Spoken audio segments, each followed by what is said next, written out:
안녕하세요 여러분, 잘 지내셨죠? 오늘 조직신학개론 7번째 시간, 기독론 2번째 시간을 함께 공부하겠습니다. 오늘은 예수 안에서 신성과 인성의 교류, 그리고 예수의 사명, 이런 제목을 가지고 함께 공부해 보도록 하겠습니다. 자, 우리 이런 문장이 있어요. 예수님은 완전한 하나님이시다. 맞죠? 우리 지난번에 예수님의 100% 신성에 대해서 공부를 했고요. 또 예수는 완전한 인간이시다. 이것도 맞죠? 더할 나위 없이 완전한 인간이셨고, 또 참 인간이셨고.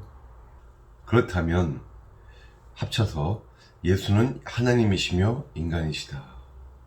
자, 이 문장이 어떻게 가능할까요? 여기 대해서 그래서 많은 논쟁들이 있었어요. 그러니까 지난번에는 우리가 예수님의 신성에 대한 논쟁을 받고 또 예수님의 인성에 대한 논쟁을 받는데, 이번에는 그 신성과 인성이 어떤 식으로 서로 연합되어 있느냐에 대한 그런 논쟁이에요. 그래서 여기서 제일 중요한 것이 네스토리우스 논쟁이에요. 이 네스토리우스, 처음에는요, 마리아를 하나님을 잉태한 자, 즉 God bearer라고 말하는 것이 이게 맞는 말이냐 라고 하는 어떤 논쟁이 있었어요. 여기 대해서 안디옥 학파였던 네스토리우스가 이 호칭이 부적절하다고 주장을 해요. 다시 말해서 예수님의 인성은 마리아를 통해 왔지만 신성은 오직 하나님으로부터 왔다. 따라서 마리아는 하나님을 잉태한 것이 아니고 신성의 도구였던 한 인간을 잉태한 것에 지나지 않는다. 여러분, 이 문장 잘 보면 마리아는 그저 인간을 잉태했을 뿐이고, 그 인간 속에 하늘에서부터 하나님이 이제 들어오셨다. 뭔가 인성과 신성을 이렇게 상당히 많이 분리를 좀 시켜놓은 것 같죠. 그래서 알렉산드리아의 키릴이 여기 대해서 이렇게 비난을 해요.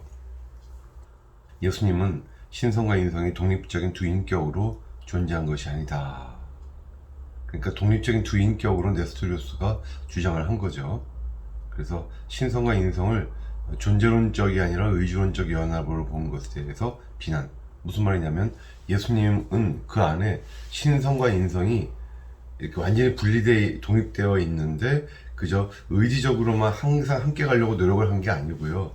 실제로는 존재론적으로도 연합이 되어 있는 거예요. 이게 이제 우리 정통 기독교의 주장인데, 성경적인 가장 정통적인 주장인데, 여기 대해서 존재론적인 연합으로 보지 않았다는 거죠, 네스토리우스가. 그래서 에베소 공의회, 우리가 지난번에 봤었던 니케아와 콘스탄티노플, 그리고 세 번째가 요 제3차 공의회가 바로 에베소 공의회예요. 431년에 열렸던 에베소 공의회에서 네스토리우스를 정죄합니다. 그래서 예수님은 두 인격이 아니라 한 인격이시다 라고 하는 그런 결론을 내리죠. 그리고 잔잔해지는 줄 알았더니 또 하나의 큰 논쟁이 일어나요. 유티케스라는 사람이 있었는데, 유티케스는 이 네스토리우스를 상당히 반대했죠. 그래서 네스토리우스에 대한 대안으로서 예수님에게 한 인격이 있는 것인데, 그 한 인격을 어떻게 이해했냐면 한 본성으로 이해했어요. 그러니까 정통은 신성과 인성이 있고 그것이 연합해서 한 인격이다, 이렇게 말을 하고 있었는데, 그 한 인격을 신성과 인성이 연합을 할 때 이 융합을 해갖고 신성이 인성을 덮어버리면서 완전히 새로운 본성, 즉 제3의 본성이 나왔다고 본 거예요. 그러니까 한 인격, 한 본성이에요. 두 본성이 우리의 기독교의 정통적인 고백인데, 유티케스가 이런 말도 하죠. 포도주를 바닷물에 뿌려봐라. 그러면 포도주는 흔적도 없이 바닷물에 용해돼서 없어질 것이다. 이런 식으로. 그러니까 인성이 신성에 흡수되어서 완전히 새로운 본성이 만들어진다는 거예요. 그러니까 유티케스 논쟁을 보통 단성론 논쟁 그러는데, 단성론이지만 또 어떻게 보면 이렇게 따져보면 합성론인 거죠. 합성론. 제3의 본성이 만들어진다. 이렇게 되니까 네스토리우스는 완전히 독립된 두 개로 나갔고, 유티케스는 완전히 융합된 그냥 한 개로만 나가니까 네스토리우스의 정반대 오류다, 이렇게 볼 수 있는 거예요. 여기 대해서 이제 칼케돈 공의회, 제4차 공의회죠. 여기에서 유티케스를 이제 이단으로 정죄를 해요. 그리고 여기에서 결론을 내린 그 기독론이 있어요. 이걸 칼케돈 신조 그러는데, 이게 이후에 현재까지도 모든 정통 기독교의 기독론의 토대가 돼요. 그 가장 중요한 문장은 이렇습니다. 예수님의 신성과 인성은 혼동되지 않고 변화되지 않고 분할되지 않고 분리되지 않고 한 위격 안에 연합되었다. 근데 사실은 이 유티케스, 그러니까 단성론주의자들이 지금까지도 남아 있어요. 그래서 이 단성론주의자들은 나중에 현재도 여러분 가끔 그 시리아나 이집트 쪽에서 콥트 교회 그런 얘기 들으시죠? 콥트 교회. 콥트 교회가 바로 이 단성론자들이에요. 단성론자. 그리고 좀 전에 말씀드린 네스토리우스 주의자들도 오랫동안 살아남았죠. 그래서 우리 옛날에 중국 당나라까지 선교했다고 돼 있어요. 그래서 당나라에서는 그 네스토리우스 주의를 경교라고 그러세요. 경교 들어보셨죠? 경교. 그 경교가 바로 네스토리안들입니다. 자, 이렇게 해서 또 다 끝났느냐? 그게 아니고 또 단의론 논쟁이 또 있었어요. 모나솔라이트 컨트로버시. 칼케돈 이후에 나온 가장 뜨거운 논쟁이었는데요. 즉 성육신하신 한 인격, 이건 이제 모두가 동의했는데 한 인격을 가지신 예수님이 의지도 하나만 가지고 있다. 즉 신성과 인성이 있으신데 이 중에서 로고스의 의지만을 가지고 계신다. 신성의 의지만을. 그래서 단일 의지다 이거죠. 단의론. 그래, 단의론. 정통사상가들은 여기에 반대했어요. 그 이유는 우리 지난 시간에 배웠던 아폴리나리스 기독론을 반대했던 그 추론하고 같은 이유 때문이에요. 그때 나지안지우스의 그레고리우스가 그렇게 얘기했죠. 만약에 신적인 로고스가 인간의 영혼 육 중에서 인간의 영만 바꿔치기 위해서 혼과 육은 인간이고 영만 로고스다, 이런 식이 되어버리면 그 예수님은, 그 나사렛 예수는 인간의 모든 측면을 다 대속할 수가 없다, 뭐 이런 식으로 얘기를 했죠. 지금도 마찬가지예요. 정말 예수님이 인간의 의지가 전혀 없이 신성의 의지만, 로고스의 의지만 가지셨다면 온전한 구원을 이룰 수가 없다는 거죠. 그래서 단의론을 반대해요. 제 6차 공회가 이제 콘스탄티노플에서 열리는데 거기에서 예수님이 그래서 두 개의 의지를 소유하신다는 명제를 정통 교리로 채택해요. 그러니까 여러분 조금 정리해 보면 예수님에 대해서는요, 한 인격으로 봐요. 두 인격 아닙니다. 두 인격 네스토리우스는 정죄됐어요. 한 인격이에요. 하지만 한 인격이 돼 두 본성이에요. 한 본성으로 봤던 좀 전에 봤던 유티케스도 정죄됐어요. 두 본성. 그리고 이 두 본성이 한 의지만 가지고 있다고 봐도 안 돼요. 이렇게 봤던 단의론 논쟁에서의 단의론 주의자들도 정죄됐어요. 그래서 한 인격, 두 본성, 두 의지, 이것이 정통 기독론입니다. 꼭 기억하세요, 여러분. 그래서 여러분 이거 아마 교회론 시간에 아마 여러분 배우셨을 것 같은데 제가 잠깐 정리해 드릴게요. 초대 기독교에 7대 공회가 있어요. 1차부터 7차까지. 그래서 니케아, 콘스탄티노플, 또 에베소, 칼케돈, 그 다음에는 콘스탄티노플, 니케아, 이렇게 7번에 걸쳐서. 이 중에서 우리 개신교에서도 일반적으로 인정하는 공회는 첫 4공회입니다. 그래서 이걸 보통 니콘 에칼, 여러분 이렇게 외우시면 돼요. 니콘 에칼. 이게 외우기 어려우시면 니꺼네꺼 그렇게 외우세요. 니꺼네꺼 콘코니 이렇게 외우시면 되겠습니다. 그런데 루터교라든지 성공회에서는, 또 감리교에서도 이 7대 공회를 다 그 결론을 인정을 한다고 하고요. 동방정교회도 이 7번의 공회까지만 인정을 한다고 되어 있고, 로마 카톨릭은 벌써 21번째 공회까지 열었죠. 21차가 바로 1962년부터 65년까지 있었던 제2차 바티칸, 세컨 바티칸인데요. 꽤 중요해요. 그래서 그건 우리가 교회론 시간에 좀 배우겠습니다. 기대하시고요. 자, 이제 속성 간의 교류. 종교개혁자들 간에도 기독론적으로 논쟁이 좀 있었어요. 특히 루터파와 칼빈파 사이에 말이죠. 이 교부 시절부터 속성 간의 교류, 그러니까 신성과 인성 간의 어떤 교류가 있다라고 하는 여기에 대한 이런 실제로 이렇게 교류한다고 하는 이런 견해가 있어 왔는데, 이걸 수용할 것이냐 말 것이냐. 루터파는 수용을 해요. 그래서 루터가 어떤 식으로 이제 주장을 하냐면, 철과 열의 유비를 듭니다. 다시 말해서 열이 쇠막대에 전해지면 쇠막대 전체 열이 침투하죠. 하지만 쇠막대도 그대로 있고 열도 그대로 있죠. 하지만 이제 뜨거운 쇠막대가 된 거죠. 그 성육신을 통해서 예수님의 신성이 인성 전체에 미친다. 이렇게 되면 예수님의 인성은 상실되지도 않고 또 신성으로 전이되지도 않는다. 하지만 인성 측면에서 보면 신적 속성들이 이제 참여하게 돼요. 대표적인 것이 여기 적어놨듯이 신의 영광이에요. 그래서 예수님의 두 본성은 다른 한쪽의 협력 없이는 아무것도 단독으로 이룰 수가 없다는 것이죠. 그런데 여기에서 이제 한 걸음 더 나아가서 어떻게 주장하냐면요, 예수님이 부활하시잖아요. 부활하시면서 부활하신 예수님의 그 인성은 예수님의 그 신성의 속성 중에서 편재까지 참여한다고 봤어요. 옴니프레젠스. 그러니까 여러분, 지금 예수님이 어디 계세요? 라고 물어보면요, 개혁주의자들, 장로교 신학자들은 하나님 우편에 계신다고 말을 해요. 부활하신 주님이 하나님 우편에 계신다. 근데 루터파주의자들은 지금 예수님이 어디 계신가요? 물어보면 온 우주에 편재에 계십니다. 이렇게 말을 해요. 왜냐하면 그 인성이 신성의 속성에 참여하게 되었기 때문이고요. 그래서 이제 여러분 성찬식 할 때도 칼빈주의자들은 예수님께서 우리가 성찬을 떡과 피를 나눌 때 예수님께서 그 자리에 영적으로 임재하신다.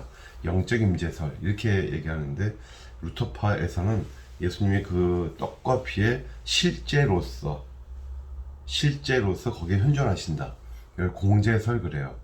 그죠? 카톨릭의 화채설하고는 조금 다른데요. 나중에 우리가 교회론 할 때 이 성찬식, 이 성찬론에 대해서 아주 자세히 배울 거니까 이것도 조금만 미뤄두겠습니다.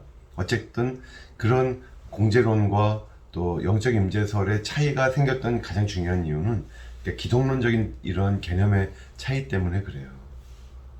여기 대해서 칼빈파 개혁주의는 어떻게 생각했냐면요, 이 속성 간의 교류라는 말은 문자적인 표현에 불과한 것이다.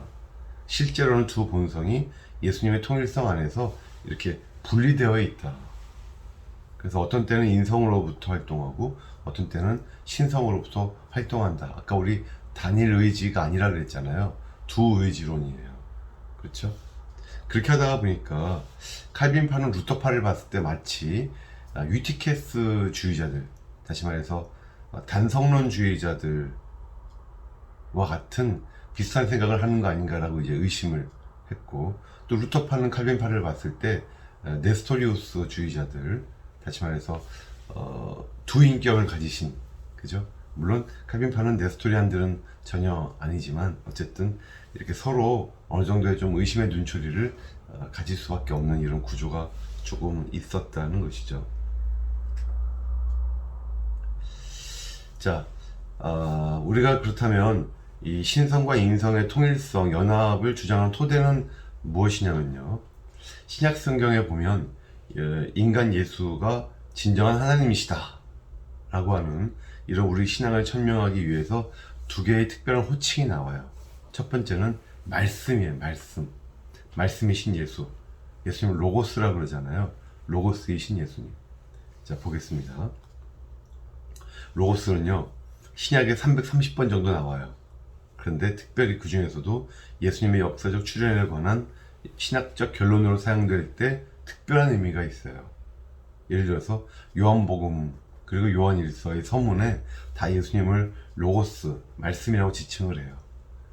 말씀, 헬라어 로고스에 그 상응하는 구약의 히브리어는 다바르예요. 다바르. 로고스와 다바르. 이 다바르에 뿌리를 두는 말인데, 따라서 이 다바르와 로고스는 초대교회의 중심적인 기독론적 호칭으로 아주 적절했다. 로고스의 헬라적 의미있냐 우리가 여러 번 얘기했지만 어떤 우주의 원리예요. 원리. 즉 인간이 따라야 할 현실에 인식 가능한 내적인 법칙이, 우주의 내적인 법칙이 로고스다, 이렇게 일반적으로 생각을 했었던 거죠. 근데 구약 성경에 보면 하나님의 말씀 이런 표현 많이 나오잖아요. 그 말씀, 다바르. 이 다바르는요, 원래 그 어원적으로 보면 어떤 일의 배경 이런 뜻이에요. 그러니까 여기는 다바르는 두 개의 측면을 가지고 있다는 거예요.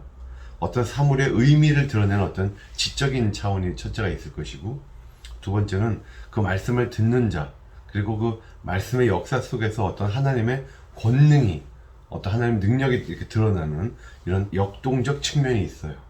그죠? 지적인 측면과 역동적 측면. 그래서 구약 성경에 나오는 하나님의 말씀할 때 그 나바르가 가지고 있었던 이런 계시적 측면과 창조적 측면, 지적 측면과 역동적 측면이 신약에서 말씀이신 예수라고 할 때 그 로고스에서도 잘 결합되어서 나타난다고 보는 거죠. 자, 두 번째 의 그 통일성을 주장하는 토대는 아들이에요. 아들이 신 예수님. 원래 이제 고대 근동지방에서는 신의 아들 하면 신들의 자손으로 생각되는 사람들에 대한 호칭이었죠.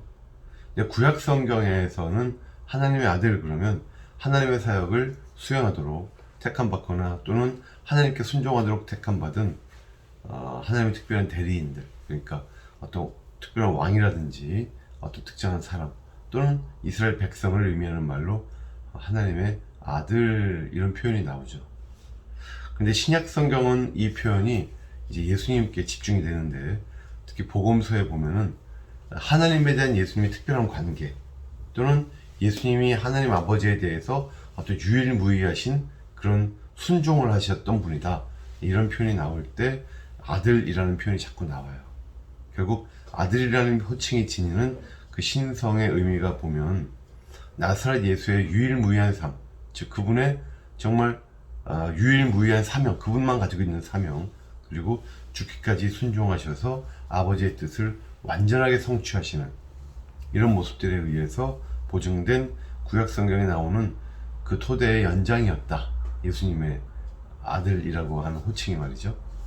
그래서 예수님은 한 분이자 유일한 아들, 독생자죠. 한 분이자 유일한 아들로서 아버지의 신적인 아들이신 것이다. 그러니까 우리 요 아들도 그렇고요, 말씀도 그렇고, 아들도 원래 인간인 것이고 말씀도 그냥 인간의 언어죠, 원래는. 그러니까 이런 식으로 아들도 그렇고 말씀도 그렇고 어떤 인간적인 차원이었지만 이게 신적인 차원으로 승귀되었다, 이렇게 이제 볼 수가 있다는 것이에요. 그래서 말씀과 아들은 예수님에 대한 어떤 인성과 신성의 연합을 보여주는 대표적인 호칭들이다 보시면 되겠습니다. 그 다음에 성육신, 인카네이션. 우리 이제 성육신에 대해서도 말들이 참 많았죠. 아까 우리 칼케돈 네 번째 공유인데, 칼케돈 그 기독론에서 성육신을 신적 로고스의 행위로 봐요. 그래서 이는 인간의 인격이 아니고 신적 로고스가 인간의 본성, 네이처와 결합한 거예요. 그래서 인간의 본성은 로고스와의 결합을 통해서 실존을 얻었고, 그 결과 예수 그리스도라는 한 인격은 두 본성의 속성들을 향유하게 되었다. 근데 성육신과 연관되어서 굉장히 우리가 꼭 짚고 넘어가야 될 이론이 있어요. 여러분이 혹시 들어보셨을 수도 있고, 여러분 신학 공부하시다 보면 분명히 어디선가 계속 여기저기서 나오는 이론이 있어요. 이게 뭐냐면 케노시스예요. 겸허설, 그래 우리말로는 겸허설, 케노시스 티오리 또는 케노시스 티올로지, 이렇게 얘기하죠. 이게 성경에 나오긴 합니다. 그 어원은 빌립보서 2장 7절에 보면요, 오히려 자기를 비워 종의 형체를 가지사 사람들과 같이 되셨고 그랬죠. 그 비워가 이제 헬라어로 케누예요. 케누, 비우다 이 뜻이죠. 여기서 케누에서 파생된 말이 바로 케노시스인데요, 이게 교회 역사상 이 케노시스라는 걸 주장한 사람들이 특별히 없었어요. 그러다가 19세기 후반, 독일은 이제 19세기 한 중반부터 해서 19세기 후반부터 20세기 초까지 독일과 영국의 일부 학자들이 교회 역사상 처음으로 새로운 주장을 한 거예요. 그 내용은 이런 겁니다. 성육신을 하실 때 예수님이 그 신적 로고스가 인간의 실존과 양립할 수가 없는 신적인 속성들이 있었겠죠. 전능하심, 뭐 전지하심, 편지하심 이런 것들을 스스로 버리셨다 이렇게 주장한 거예요. 단 사랑과 긍휼, 정의 등의 도덕적 속성들은 양립 가능함으로 유지되었다. 우리 이전에 신론할 때 하나님의 그 속성을 공유적 속성, 비공유적 속성 이렇게 나눴던 거 기억하시죠? 비공유적 속성은 하나님에게만 있고 인간에게는 없는 것이고, 공유적은 인간에게도 어느 정도는 좀 비슷한 것이 있는 것을 공유적 속성이라고 그랬죠. 그것을 염두에 두신다면 지금 보면 비공유적 속성들은 다 버리신 거예요. 그리고 공유적 속성들은 이제 유지가 되었다. 아주 쉽게 한 문장을 정리하면요, 이런 겁니다. 그리스도가 지상에 계시는 동안 신성의 일부를 포기하셨다는 거예요. 신성의 일부를 포기하셨다. 상당히 획기적인 주장이에요. 획기적인. 처음에 인기를 좀 끌어요. 그런데 곧 결점이 드러납니다. 뭐냐면요, 이렇게 되면 성육신 하신 그리스도는 하나님 아버지보다 열등해요. 그 뭐예요? 아리우스가 떠오르지 않으세요, 여러분? 그죠? 유사본질이에요. 유사본질. 그래서 예수님이 우리에게 본질적인 신성을 계시하지 못하며, 이건 니케아 신조, 동일 본질을 결론 내었던 니케아 신조를 정면으로 모순되게 말하는 것이에요. 그래서 경어설, 케노시스 띠오리는 좀 잠깐 인기는 끌었지만 이것은 기독교 정통에서 벗어나는 유사본질이에요. 유사본질의 또 다른 이름이에요. 아리우스주의의 새로운 버전이에요. 이렇게 이제 생각을 우리가 했던 것이죠. 그래서 나중에 좀 수정이 돼요. 수정된 겸허설의 내용은 이런 겁니다. 성육신에서 로고스가 그 신적 속성들을 아예 버린 건 아니다. 여전히 가지고는 있는데 단지 그 독자적인 행사를 포기했을 뿐이다. 꼭 뭐 이게 비유가 적절할지는 모르겠는데, 뭐 예를 들면 이런 것일 수 있겠죠. 군인이 우리 일반인들에게 사회에 들어와서 잠깐 사회생활을 하게 됐어요. 그때 그 군인이 자기 총을 완전히 버렸어요. 그리고 민간인들 사회에서 같이 살았어요. 이게 어떻게 보면 겸허설이죠. 하지만 수정된 겸허설은 그 총을 가지고는 있어요. 여전히 가지고는 있는데 쓰지 않기로, 그죠? 특별한 경우가 아니면 이 총 안 쓰기로 하고 방 구석에다가 처박아 놓은 거예요. 이게 수정된 겸허설이다. 그래서 나다나엘을 만났을 때처럼 어떤 전지의, 요한복음 2장에 나오는 내용이었죠. 전지의 권능을 행사하는 것이 성부의 의도에 맞는 경우에만 행사하셨다. 하지만 성부가 원하시는 경우를 제외하고는 이런 속성 사용하기를 거부했다. 예를 들면 뭐 제рем의 때가 언제냐 이렇게 사람들이 물어봤을 때 주님 나는 모르겠다 그러셨잖아요. 그것을 주님이 전지의 능력을 잠깐 사용하지 않기로 그냥 결심하신 거죠. 그 시간에. 이런 식의 생각. 이렇게 되면 우리가 전통적으로 교회에서 생각해왔던 예수님의 모습과 어느 정도 일치를 합니다. 그래서 이게 복음주의 신학자들 사이에 이 수정된 겸허설은 좀 인기를 끌어요. 굳이 뭐 여기다가 수정된 겸허설 이렇게 이름 붙일 것도 없죠. 전통적으로 교회에서 이런 식으로 생각을 해온 거예요. 자, 이제 성육신 기독론에 대한 비판들, 전통적인 우리의 이해들에 대한 비판들이 있었어요.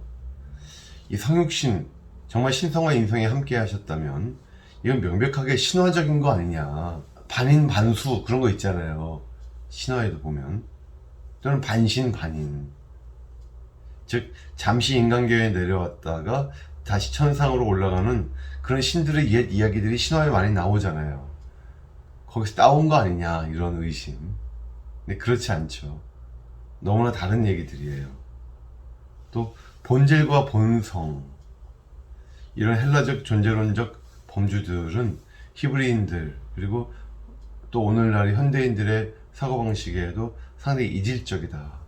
그래서 이런 존재론적 철학, 플라톤적인 이런 철학들은 옳지 않다고 이제 생각하는 건데, 제가 지난번에 말씀드렸듯이 전 그렇게 생각하지 않습니다. 전 이렇게 생각해요. 물론 자유주의 학자들, 특히 하르낙 같은 사람들이 이 헬라적인 신학에 대해서 굉장히 비판을 많이 하고 그걸 이제 벗겨내려고 노력을 많이 했지만, 그럼에도 불구하고 하나님 우리에게 주시는 일반 은총이 있어요. 특별 은총 말고 일반 은총이 있어요. 그 일반 은총에 의해서 사람들이 철학도 하는 것이고 음악도 하는 것이고 문학도 하고 과학도 하고 또 의학도 발전시키고 그러는 거거든요. 그 일반 은총은 다 엉터리냐? 그렇게 생각하지 않습니다. 그래서 헬라적인 사고방식에서의 그들의 어떤 존재론에 대한 어떤 추구도 하나님이 주신 일반 은총적인 그런 내용이라고 생각하고요. 거기서 우리가 배울 바들은 충분히 배워야 된다고 생각을 해요. 가져올 게 있어요.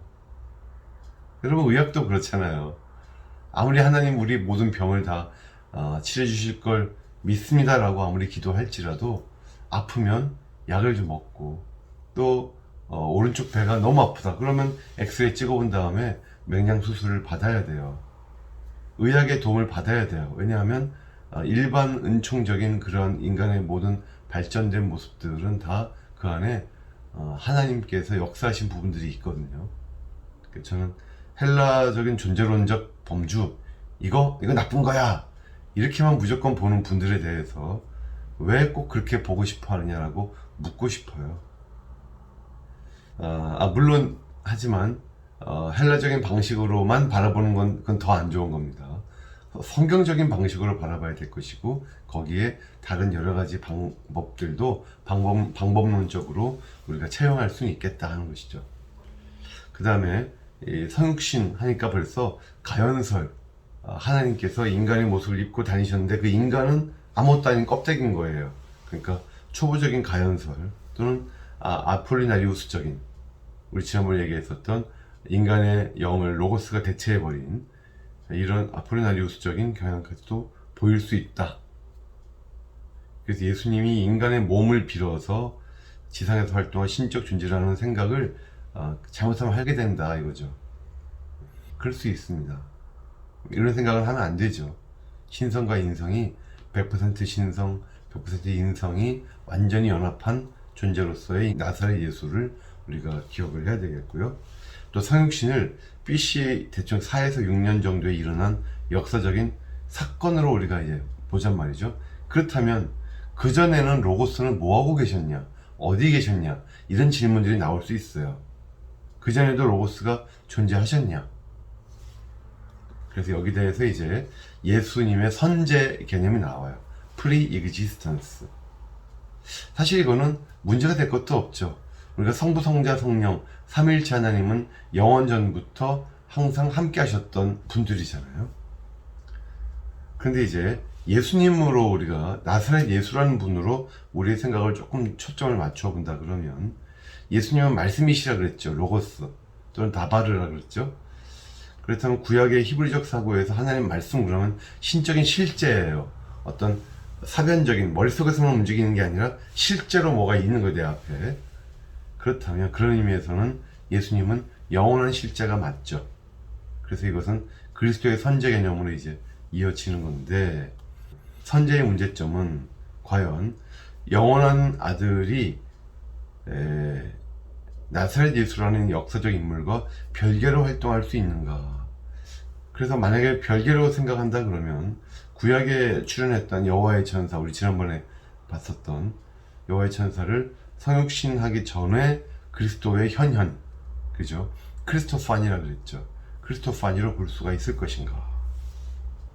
여기 대해서 일부 신학자들은 신약 성경에 보면은 그 로고스의 선제, 그리스도의 선제를 말할 때는 나사렛 예수를 설명하는 속성 중에서 그런 설명을 한다, 이렇게 말한다는 것이죠. 따라서 그리스도의 선제를 나사렛 예수와 분리된 별개의 로고스적 활동으로서 생각하지는 말자, 이렇게 이제 스탠리 그랜츠가 정리를 하고 있는데, 여기 대해서는 그렇게 의견 통일이 완전히 되어 있는 것 같지는 않습니다. 자, 이제 조금 더 우리에게 와닿는 그 중요한 이슈가 뭐냐면요. 동정녀 탄생이에요. 예수님은 동정녀 마리아에게서 태어나시잖아요. 사도신경을 통해서 우리가 매주 교회 예배 시간에 고백을 하죠. 예수 그리스도를 믿사오니 이는 성령을 잉태하사 동정녀 마리아에게서 나시고. 이것이 이제 논쟁이 돼요. 먼저 동정녀 탄생, 이것을 신학적으로 자꾸 이슈로 끌어올려고 했던 신학자로서 아마도 최초의 신학자는 안디옥의 이그나티우스일 거예요. 안디옥의 이그나티우스는 우리가 지난번 봤었던 그 사도 요한의 제자가 폴리캅이죠. 그래서 요 이그나티우스는 폴리캅의 친구라고도 하죠. 마찬가지로 사도 요한의 제자라고도 하고요. 근데 이그나티우스가 동정녀 탄생을 언급을 해요, 신학적으로. 그런데 그것을 예수님의 성육신이라고 하는 맥락에서 언급하는 게 아니라 우리 속죄라는 맥락에서 언급을 한다, 이런 독특성은 좀 있었고요. 그 다음에 이제 리옹의 이레니우스는요, 우리가 이제 나중에 보면은 동정녀 탄생을 주로 예수님의 신성을 강조할 때, 봐라, 예수님은 인간의 원죄를 이어받지 않으셨다.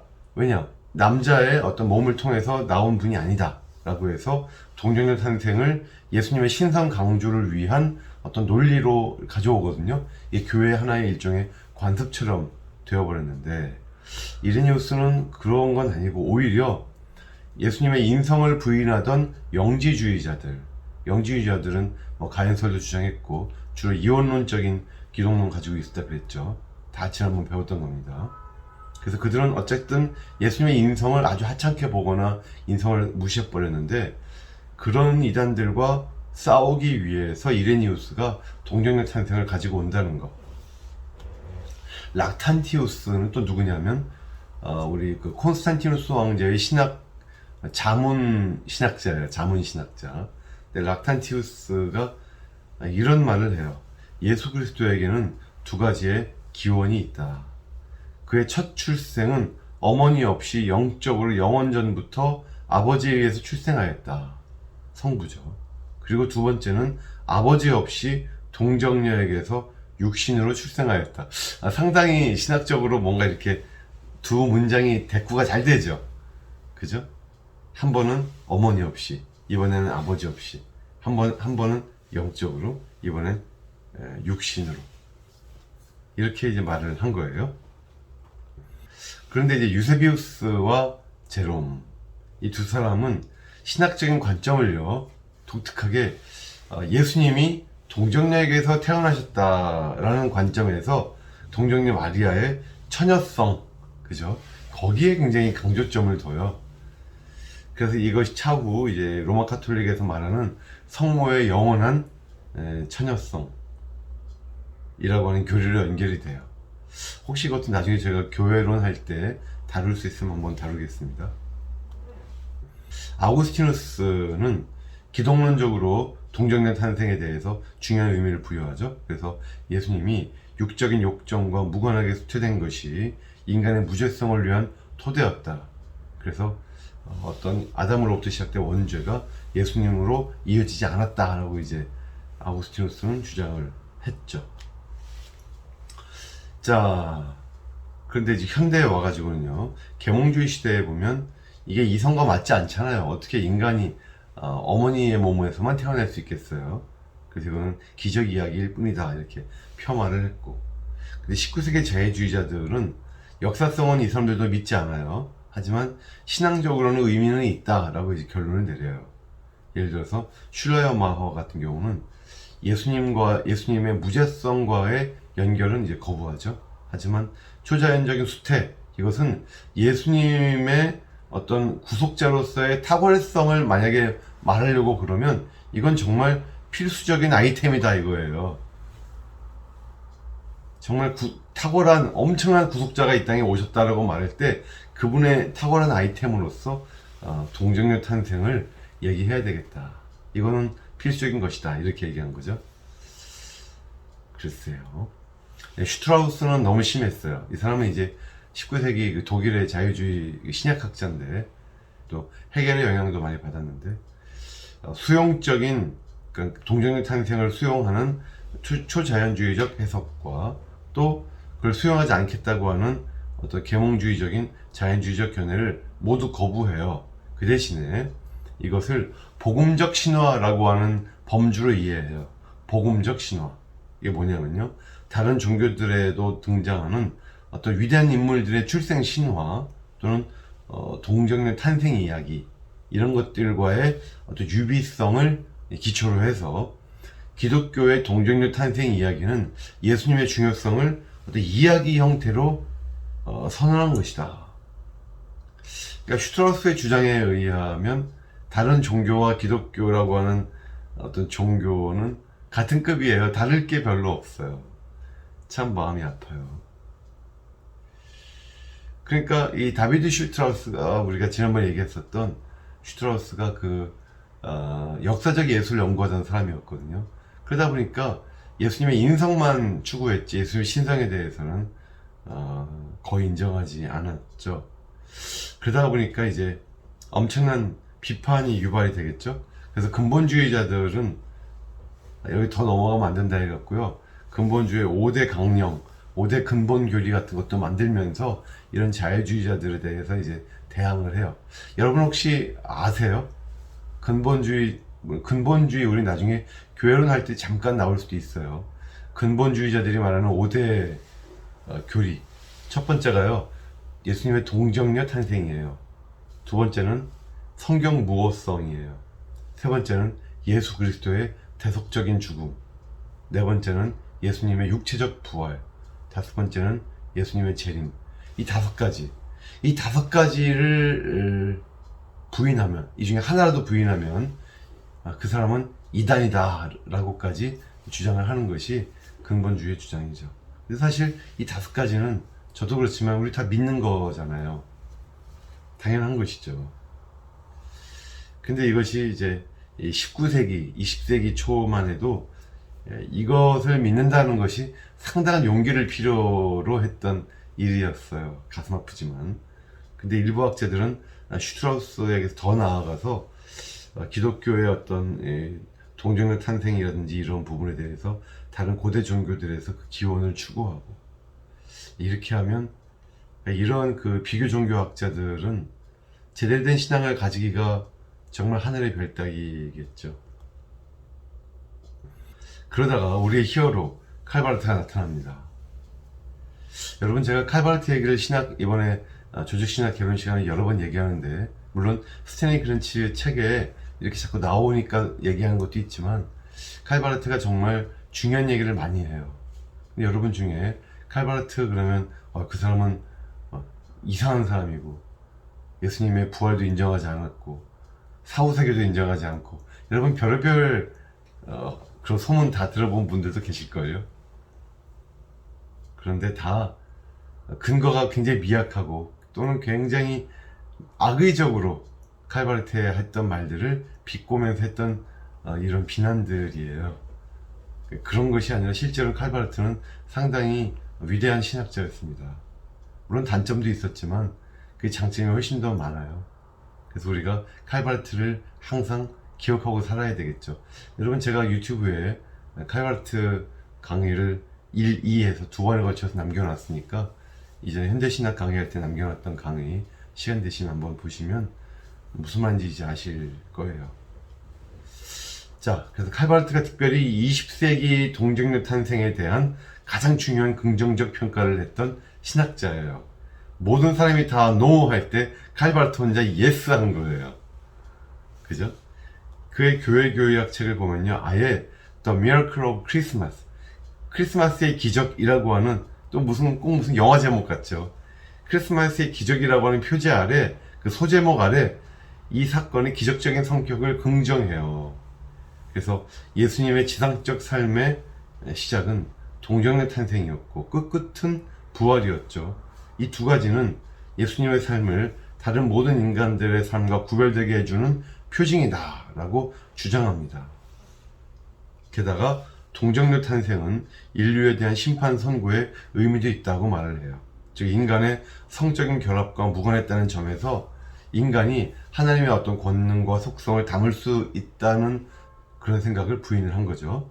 남성은 선천적 능력에 있어서 인간을 대표하고 여성은 수동성과 수용성에 있어서 인간을 대표하는데, 인간 아버지 없이 인간 어머니를 통해서 출생하신 것은 하나님이 우리의 능동성을 배제하고 오직 우리의 수동성만을 사용하신 것이다 라고 요 동정녀 탄생을 분명한 역사적 사실로 이렇게 인정을 해요.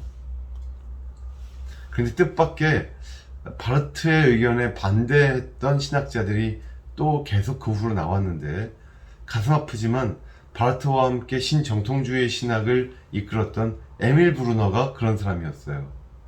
에밀 브루너도 귀중한 신학자인데요. 예수님의 선제를 부인하게 만든다, 동정녀 탄생이. 그리고 인간 아버지가 없으면 예수님이 인간의 본질적인 요소, 즉 모든 인간들이 출생하는 방식으로 태어나는 것을 결의하신 거니까 100% 인간이라고 볼 수가 없다는 식으로, 이런 논리로 동정녀 탄생을 거부해요, 에밀 브루너가. 가슴 아프죠. 근데 이렇게 따지면 진짜 100% 인간의 모습을 가지려면 죄도 지어야죠. 인간치고 죄 안 짓는 사람이 역사상 한 명이라도 있었나요?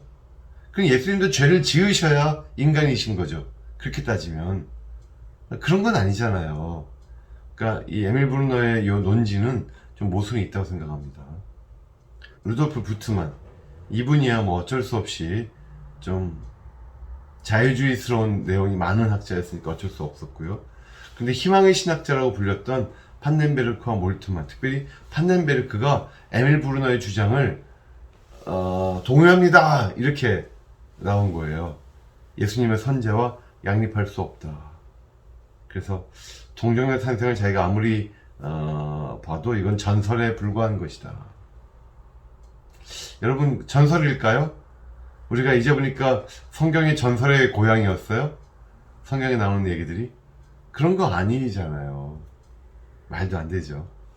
로마 카톨릭에서는 어떤 일이 있었냐면요, 제2차 바티칸 전까지만 해도 한결같이 이 교리를 옹호해요. 왜냐하면 그 사람들은 마리아 숭배 사상이 있잖아요.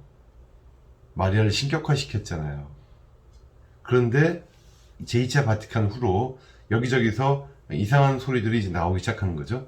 네덜란드 학자들이, 특별히 키르스통크가 그랬고, 마리아의 생물학적 처녀성에 대해서 문제를 제기했고요. 칼라너는 카톨릭에서 제일 중요한, 거의 칼 바르트급의 신학자고요. 또 칼라너가 이 제2차 바티칸 그 공회의 신학적인 그런 부분들에 있어서 제일 중요한 초안을 작성했던 사람이죠. 근데 칼라너가 자신의 조주신학 개론서인 기독교 신앙의 토대들에서 이 중요한 교리, 자기들에게는 엄청나게 중요한 교리죠. 이 중요한 교리를 아주 부수적으로만 언급한다는 사실. 그렇죠. 그래서 칼라너는요, 동정녀 탄생은 역사적 검증이 안 되므로 신앙의 대상이 될 뿐이지 신앙의 근거는 될 수 없다. 이 말은 맞습니다. 신앙의 대상이지 신앙의 근거는 아니에요. 우리가 동정녀 탄생으로, 그러니까 예수님이 동정녀에게서 태어나셨다, 이게 우리의 기독교 신앙의 근거는 아니죠. 하지만 우리의 대상인 것이죠. 우린 그걸 믿어야 되는 대상인 거예요. 그거는 맞습니다. 자, 그런데 이 동정녀 탄생에 대한 논쟁의 요점들 한번 제가 잠깐 정리를 해봤어요. 이거를 스탠리 그랜치가 이런 질문을 던져요. 사실은 마태복음과 누가복음에 나오는 동정녀 마리아에게서 태어나신 기록을 그냥 믿으면 되는 것인데 왜 이처럼 이 내용이 신학적으로 심한 논쟁의 한 중심에 서 있는 것인가. 비판자들은요, 이 교리를 직접적으로 거부한다든지 또는 교회에서 더 이상 이런 신앙 고백을 하면 안 된다고 말하는 것은 아니라는 거예요. 단지 그들은 동정녀 탄생을 역사적 사건으로 이해하는 것을 거부하는 것이죠. 즉 복음서에 나오는 동정녀 탄생 본문을 그냥 역사적인 것으로 이해할 것이냐 아니면 신학적인 것으로만 이해할 것이냐, 이런 것이라는 거죠. 이게 그랜치가 정리한 내용이고 맞습니다. 그런데 제 생각인데요, 이거 굉장히 모순된 말인 것 같아요. 보세요 여러분, 교리가 어떤 역사적인 사실성이 요구가 되지 않는 교리들도 있어요. 사변적인 교리들, 뭐 삼위일체, 그죠? 이 역사적인 내용과 무관하게 그냥 우리가 알 수 있는 거예요. 또 하나님의 속성, 전능하심이라든지 전지하심이라든지. 근데 이런 거 말고요, 성경에 구체적인 인물과 시간과 장소가 특정된 그런 내용을 기초로 하는, 역사적 사실을 기초로 하는 그런 교리도 있거든요. 근데 그것을 단지 입증할 수가 없다는 이유로, 또는 그것이 신학적으로 다른 교리들과 문제를 발생시킨다는 이유로 그 역사적 사실을 역사적 사실로 받아들이면 안 되고 거기서 신학적인 의미만 가져오면 된다. 이게 도대체 무슨 말이냐고요. 그쵸? 마태복음과 누가복음에 이 동정녀 탄생 이야기가 어떤 한 절이나 두 절로만 나온 것도 아니고요, 상당한 부분을 차지하잖아요. 앞부분에서. 그것이 다 가짜예요? 그냥 신앙만 가져오면 되는 건가요? 의미만 가져오면 되는 건가요? 성경이 그렇게 그냥 신화 모음집이었나요? 아니잖아요. 꼭 마치 뭐가 떠오르냐면, 그러니까 성경에서 내 마음에 드는 것만 받아들이고 내 마음에 안 들면 이거는 역사적인 것으로 받아들이지 않는 이 모습, 꼭 뭐하고 비슷하냐면 예수님에게서 도덕적인 부분만 가져오고 신성적인 부분은 버리던 자율주의 학자들과 뭐가 다르냐고요. 자, 부활의 역사성을 인정한다고 하면서도 동정녀 탄생에 대해서는 역사성을 인정 못하겠다. 이런 학자들은 이런 선택적인 수용의 기준이 도대체 뭔가요? 그러면 부활의 역사성은 증거 되실 수 있나요? 그런 학자들에게 물어보고 싶어요. 물론 그분들이 부활의 역사성까지 부인을 못하는 아주 심오한 이유가 한 가지가 있긴 있죠. 부활의 역사성까지 부인해버리면 이거는 우리 정통 기독교에서는 이단이거든요. 이단. 이건 말도 안 되는 거거든요. 그러니까 이거는 넘어가요. 적당하게 인정하는 것처럼. 하지만 동정녀 탄생에 대해서는 주위 분위기를 보니까 그 역사성을 의심하는 이런 학자들의 목소리가 꽤 있었고, 이거를 부인하는 것 자체가 뭐 꼭 이단은 아닌 것 같은 분위기가 좀 있었어요. 그동안도. 지금도 어떻게 보면 있다고도 볼 수 있죠. 일부 교파에서는. 이게 말이 되냐고요. 어떤 본문의 역사성을 도대체 무슨 기준으로 버리거나 가져오는 걸까요? 이렇게 얼렁뚱땅 넘어갈 수 있는 것인가요, 이게? 전 그렇지 않다고 봐요. 성경에 나오는 역사적인 기록들은요, 역사로서 우리가 100% 받아들이든지, 아니면 아예 그냥 처음부터 끝까지 다 역사가 아닌 걸로 그냥 신화책으로만 생각하든지 이래야지, 이거는 역사고 이거는 신화고 그렇게 보면 안 된다는 겁니다. 저는 그렇게 생각을 하고 그렇게 주장합니다. 그랜츠도 그렇게 생각해요. 자신의 스승이었던 판넨베르크가 동정녀 탄생 이야기를 전설이다 이렇게 말을 했지만, 그랜츠도 여기서 고민을 많이 했던 것 같아요. 하지만 그랜츠가 이렇게 결론을 내려요. 우리는 교회의 전통적인 통설이었던 동정녀 탄생을 역사적 사건으로 받아들여야 된다. 그 이유는 비판론자들이 제시하는 논거들이 결정적이지가 않다. 별도의 길을 갈 만큼 결정적인 이유가 없다면 교회 전체의 거의 만장일치에 가까웠던 결론을 따라가는 것이 좋겠다. 그리고 옹호론자들의 논거들도 결정적이진 않아도 저울추를 긍정적인 방향으로 기울여준다. 즉 신학적으로 동정녀 탄생과 다른 교리들 간의 충돌이 의외로 심하지 않다. 오히려 예수님이 완전한 하나님이시며 동시에 완전한 인간이시라고 하는 이 기독론의 중요한 이 주장들과 동정녀 탄생이 잘 부합된다. 그리고 여기서 한 가지 중요한 결론은, 동정녀 탄생이 우리 기독론의 핵심적인 부분은 아니라는 것은 인정하자. 좋습니다. 이건 맞아요. 그러니까 기독론이 예수님의 역사적 부활과는 달리 동정녀 탄생의 역사성 여부에 따라서 세워지거나 무너지는 것은 아니다. 이 말도 맞죠. 칼 라너의 지혜처럼 동정녀 탄생은 우리 신앙의 대상, 즉 우리 신앙 고백의 한 신조이지 우리 신앙의 근거는 아니다. 맞습니다. 자, 이제 잠깐 쉬시고요. 두 번째 파트를 진행하겠습니다. 우리 모든 죄를 대속하러 오신 우리 예수님에 대해서 이제 배우겠습니다.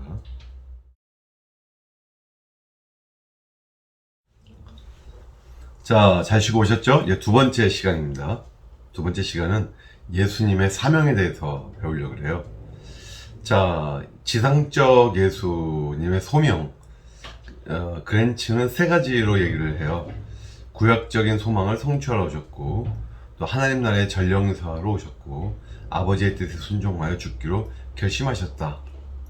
근데 보통 우리가 좀 더 익숙한 표현은 칼빈이 얘기했던 그리스도의 삼중직이에요. 이거 많이 들어보셨죠? 그리스도의 삼중직, threefold office of Christ.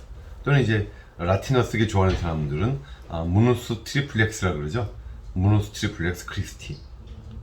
예수님이 선지자로서, 왕으로서, 제사장으로서 사셨다는 거죠. 근데 사실 그랜치 얘기하고 똑같아요. 구약적인 소망을 성취하러 오신 선지자였고, 하나님 나라는 꼭 하나님 통치잖아요.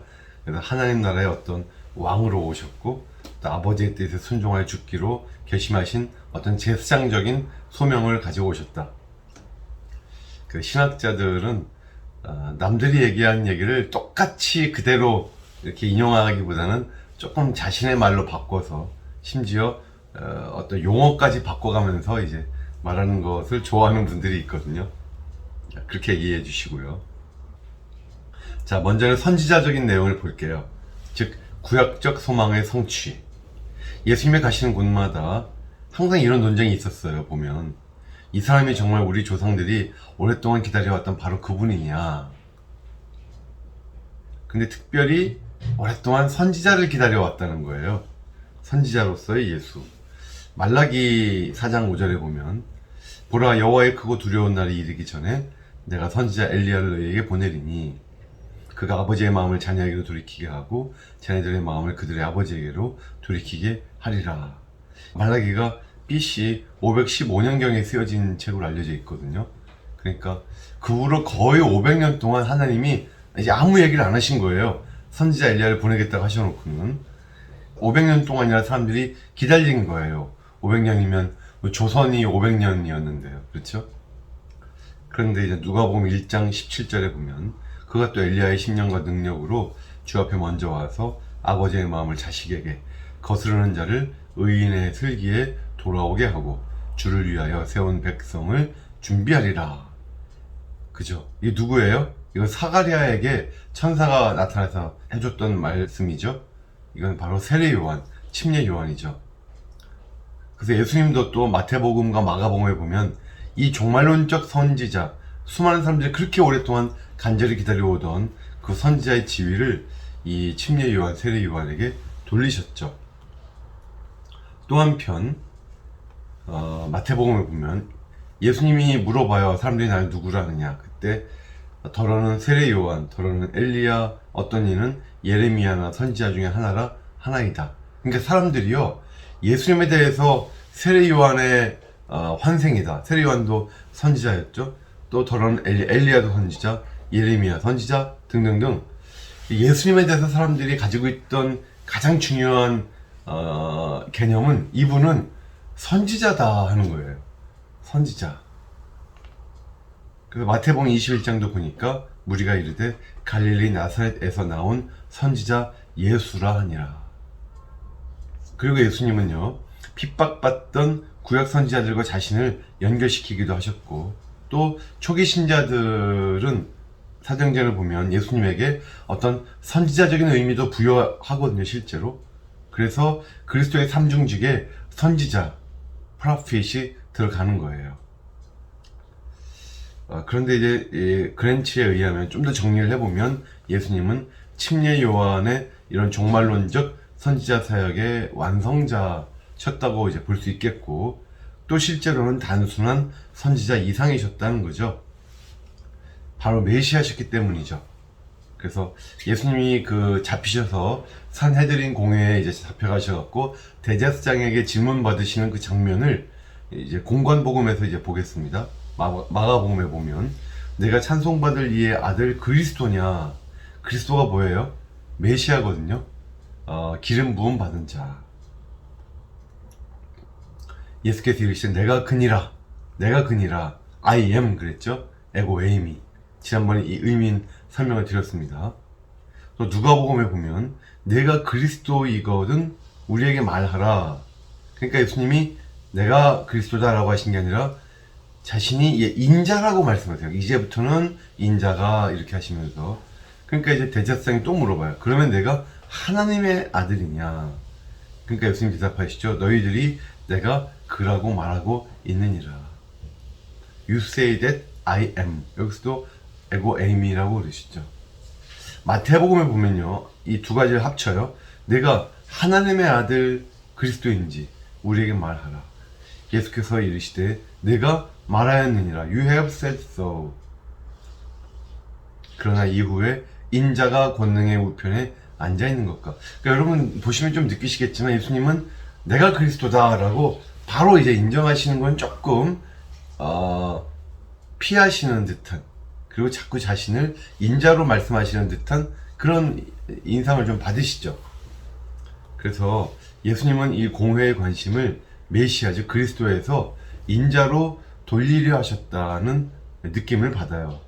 비록 마태복음 16장에 보면 주는 그리스도시요 하나님의 아들이십니다. 여기에서 그 주는 그리스도시요 라고 하는 베드로의 고백을 칭찬하긴 하셨지만 주님 스스로 자신을 메시아로 부르지는 않으셨다. 그러다가 예수님이 자신을 그리스도로 부르시는 장면들이 어디에 몰려있냐면, 집중되어 있냐면 부활 이후에요. 그때부터 자신의 정당한 지위를 주장하신 것이다. 그래서 그리스도가 이런 고난을 받고 자기의 영광에 들어가야 할 것이 아니냐. 이것은 엠마오로 가는 제자들에게 부활하신 주님이 하신 말씀이죠. 또 이같이 그리스도가 고난을 받고 제3일에 죽은 자 가운데서 살아날 것과, 이거는 또 부활 후 제자들에게 나타나서 하셨던 주님이 하신 말씀이시죠.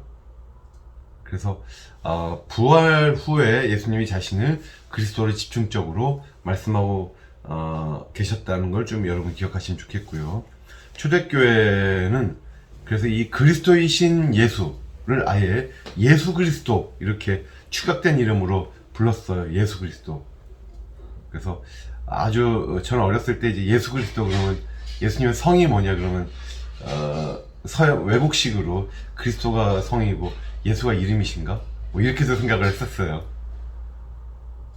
그러다가 이제 주 예수 그리스도 그러니까 주씨구나. 그렇게 오해를 잠깐 한 적도 있고. 근데 그건 아니죠. 그건 아닙니다. 자, 그 다음에 이제 하나님의 나라를, 하나님의 통치를 알리는 전령사셨다는 거예요, 예수님이. 먼저 하나님 나라의 중심성을 보겠습니다. 이 하나님의 종말론적 통치는 예수님의 설교와 사역 모두에서 아주 중심이었어요. 핵심이었어요. 그래서 예수님의 이 하나님 나라의 선포에 대해서 응답하는 자들은 하나님 나라에 이제 들어가는데, 여기에는 이제 미래적 의미와 현재적 의미가 다 있는 겁니다. 예수님은 자기 안에서 아버지께서 일하신다 그랬죠. 그런 분으로서의 이 예수님은 그 자체로 하나님의 통치, 즉 하나님 나라의 구현이셨죠. 예수님 자신이. 그래서 예수님이 가시는 모든 곳곳마다 하나님의 통치가 그곳에 현존해 있었어요. 하지만 예수님의 이야기는 아직은 완성되지가 않았어요. 언젠가 그리스도의 영광이 공공연하게 완전히 드러날 때가 이제 온다는 거죠. 하나님 통치의 완성이 나중에 이제 올 거라는 거예요. 언제? 에스카톤, 마지막 때. 예수님이 시작하실 때 이렇게 하셨죠. 이르시되 때가 찼고 하나님 나라가 가까이 왔으니 회개하고 복음을 믿으라 하시더라. 또 예수님이 사역을 하시면서 이런 말씀하셨어요. 내가 만일 하나님의 손을 힘입어 귀신을 쫓아낸다면 하나님의 나라가 이미 너희에게 임하였느니라. 그렇죠. 그래서 하나님 나라는 주님의 말씀과 사역의 가장 중심에 있었다는 사실 꼭 기억하시고요. 또 예수님은 인자로서 오셨어요. Son of Man. 근데 인자라는 말은요, 이 호칭은 성경에 보면 인자라는 호칭으로 제일 많이 불린 사람은 뜻밖의 예수님이 아니고요, 에스겔이에요. 인자는 하나님이 에스겔 선지자를 부르는 호칭으로 에스겔서에 무려 93번 나와요. 93번. 아마도 이 인자의 뜻은 그의 유한성을 일깨워 주시거나 또는 에스겔을 이스라엘이나 인류를 대표하는 자로 묘사한 의미다. 이렇게 이제 보통 봅니다. 또 다니엘에도 몇 번 나오죠.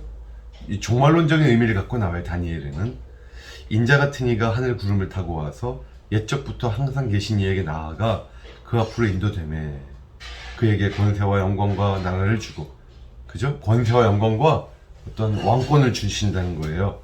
그래서 모든 백성과 나라들과 다른 언어를 말하는 모든 자들이 그를 섬기게 하셨으니 모든 인간들이, 모든 나라들이 이 인자를 섬기게 될 것이다. 왕을 섬기게 될 것이다. 그의 권세는 소멸되지 아니하는 영원한 권세요. 그의 나라는 멸망하지 아니할 것이니라. 그렇죠. 그래서 예수님이 자신을 인자로 부르신 것은 왕권과 연관이 됩니다. 실제로 예수님이 자신을 인자로 호칭하시는 경우를 세 가지 범주로 나눌 수는 있어요. 첫 번째는 특별히 나는 이라고 해야 될 상황에서 인자는 이렇게 또는 인자가 이렇게 말씀하실 때가 있죠. 그때는 대개 이제 예수님의 인성을 강조하신다든지 또는 하늘에서 내려오신 분이다 이런 뜻으로 말씀을 하시는 거고요. 두 번째는 예수님이 자신의 순환을 지칭하실 때도 이 표현을, 인자라는 표현을 쓰세요. 그래서 인자가 많은 고난을 받고 또 버림받아 죽임을 당하고 사흘 만에 살아나야 할 것을, 그쵸? 인자가 고난받는 주님에 대한 호칭이기도 했다는 것이고, 세 번째는 장차 오실 인자, 장차 인자의 오심에 대한 언급 속에서 어떤 종말론적인 심판자의 의미를 갖고도 말씀을 하신 거예요. 그래서 마가복음에 보면 인자가 권능자의 우편에 앉은 것과 하늘 구름을 타고 오는 것을 너희가 보리라. 하늘 구름. 아까 우리 다니엘 7장 말씀과 연결되죠. 그래서 예수님 말씀하신 인자에는 이렇게 세 가지의 범주가 있다는 것이고요. 세 번째, 예수님이 이제 제사장으로 오셨는데요. 죽기 위해서 보내심을 받은 자. 자신의 죽음에 대한 예수님의 인식. 사실 자유주의 학자들은요, 예수님이 성경에 보면, 복음서에 보면 자신이 죽을 것을 미리 예언하시고 미리 알고 계시잖아요. 근데 이것은 다 예수님 나중에 죽으시고 나서 그 후에 집어넣은 나중에 이렇게 첨가된 부분이다. 예수님은 자기가 이런 식으로 죽을 것도 몰랐고 예수님이 죽을 것을 목표한 것도 아니었다라고 우리가 봐갖고 되게 이단스러운 얘기들을 많이 했어요. 하지만 그렇지 않죠. 성경을 보면 전혀 그렇지 않습니다. 예수님은요, 자신의 죽음이 가까워지고 있다는 단순한 인식 차원을 넘어서서 이것을 자신의 사명의 핵심으로, 정점으로까지 이해하셨죠. 즉 예수님은 죽기 위해서 오셨다는 말이고요. 또 죽음이 아버지의 뜻에 대한 가장 높은 수준의 순종인 것을 예수님이 알고 계셨고, 그래서 결연히, 예수님의 인성은 정말 이걸 피하고 싶지만 결연히 순종을 하시죠.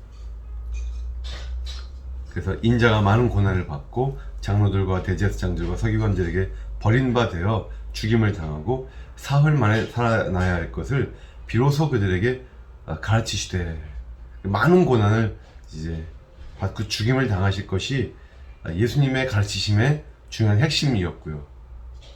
또 인자가 온 것은 뭐예요? 자기 목숨을 많은 사람의 대성물을 주려 함이니라 그러셨잖아요. 맞습니다. 이것을 위해 오신 거였어요. 죽기 위해서. 그러니까 크리스마스는 뭐예요? 죽기 위해서 오신 분이 태어나신 날이에요.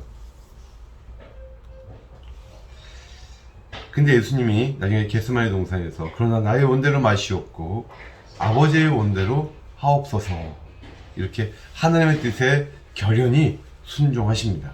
또 그러나 내가 이를 위하여 이때에 왔나이다. 아버지여, 아버지의 이름을 영광스럽게 하옵소서 하시니 이에 하늘에서 소리가 나서 이르되 내가 이미 영광스럽게 하였고 또다시 영광스럽게 하리라 하시니. 그래서 예수님은 이 땅에 죽으러 오셨고 이것으로 말미암아 하나님께 영광을 올려드리는 삶을 사신 거예요. 그 다음에 이제 고난받는 종으로서의 예수.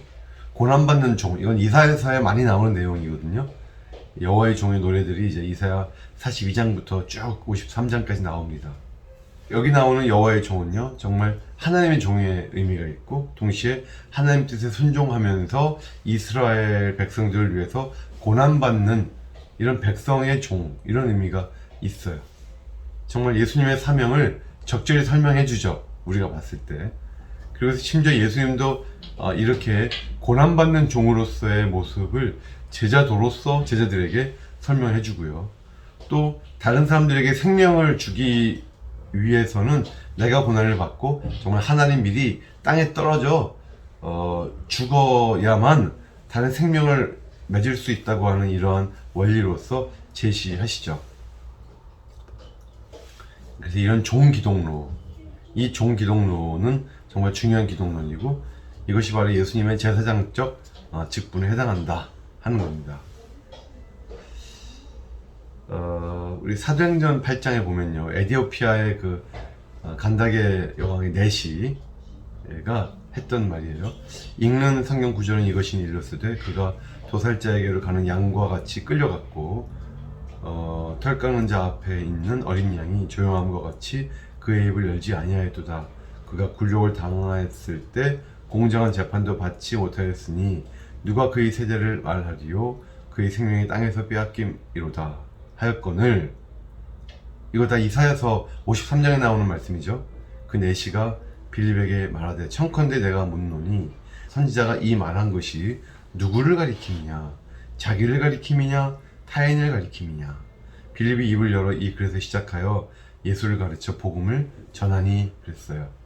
그래서 이 고난받는 종, 이사야 42장부터 53장까지 나오는 이 고난받는 종을 수많은 이스라엘 사람들도 수백 년 동안 계속 읽으면서 누구지? 이 사람 도대체 누구지?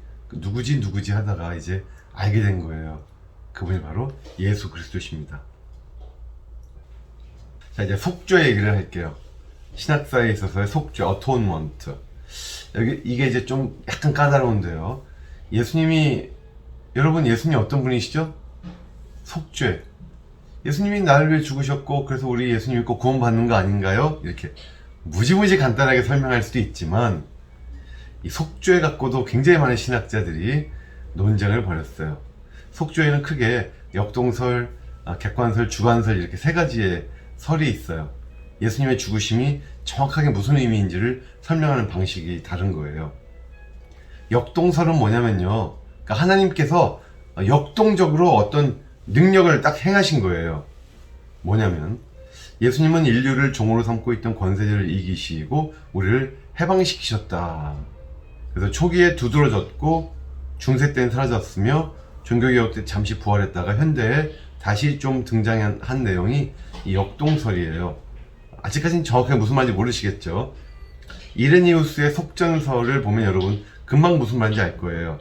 랜섬, 속전. 랜섬이 뭐예요? 몸값이에요, 몸값. 그래서 죄로 인해서 마귀에게 사로잡힌 인류를 해방시키기 위해서 속전, 몸값을 하나님이 지불하셨다는 거예요. 누구에게? 마귀에게. 마귀는 그럼 어떻게 돼요? 두둑히 챙긴 거죠. 근데 이레니우스는 이런 식으로 하나님의 어떤 완력을, 힘을 이용해서 마귀에게서 우리를 빼앗아 가신 것이 아니라 마귀를 설득하셔서, 정확하게 말하면 마귀와 거래를 하셔서 자신의 목적을 달성시키셨다. 하나님을 굉장히 인격적이신 분으로, 굉장히 완력을 행치 않으시는, 폭력적이지 않으신 분으로 이제 이레니우스가 얘기를 한 거예요. 이거를 이제 사탄 배상론이라고도 보통 얘기하죠. 랜섬 투 사탄 티어리. 사탄에게 배상금을 줬다는 거예요, 하나님이. 그래서 여기 니사의 그레고리우스, 아타나시우스, 아구스티누스 여러 학자들이 이렇게 속전설을 얘기를 합니다. 여러분 어떤 것 같아요? 예수님이 여러분을 위해서 십자가 위에 죽으신 것이 이런 의미일까요? 제가 좀 이따가 결론 부분에서 말씀드리겠지만 이런 의미가 없지는 않은데, 하지만 여러분 이 내용에 문제가 있어요. 무슨 문제가 있냐면요, 사탄에게 정말 이렇게 모든 배상금을 주시고 우리를 데려가실 거면 그 뜻은 뭐예요? 사탄이 엄청난 존재라는 거예요. 그러니까 너무 사탄을 과대평가한 거 아니냐, 이런 거. 그래서 사탄을 과대평가했다고 하는 이것 때문에 그래서 이제 객관설이 나오는 거예요. 객관설. 객관설은 안셀름이 주장했어요. 캔터버리 대주교 안셀름이 주장한 것인데, 만족설이라고 하는 것이 대표적이죠. 만족설. 하나님을 만족시켰다는 거예요. 뭐냐면 안셀름은 속전설의 이중충성 개념을 거부한 거예요.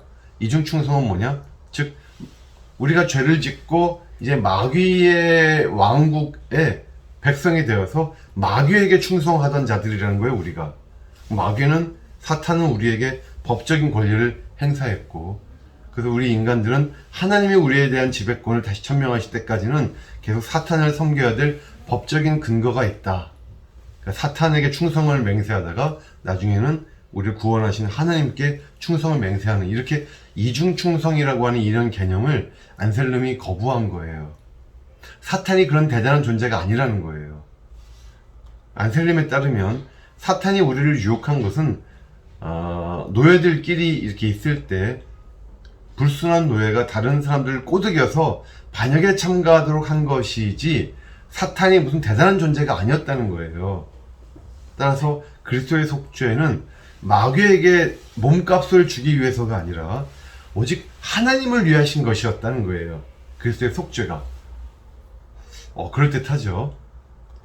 그래서 이렇게 하나님에 대한 만족이 제대로 이루어지려면 어차피 우리 노력 가지고는 안 되기 때문에 이렇게 하나님이 마땅히 받으셔야 될 어떤 하나님의 영광과 어떤 존귀와 관련되어서 제대로 보상이 이루어지려면 하나님은 피조물로부터 영광을 받으시는 거니까 그 예수님은 인간이어야 돼요.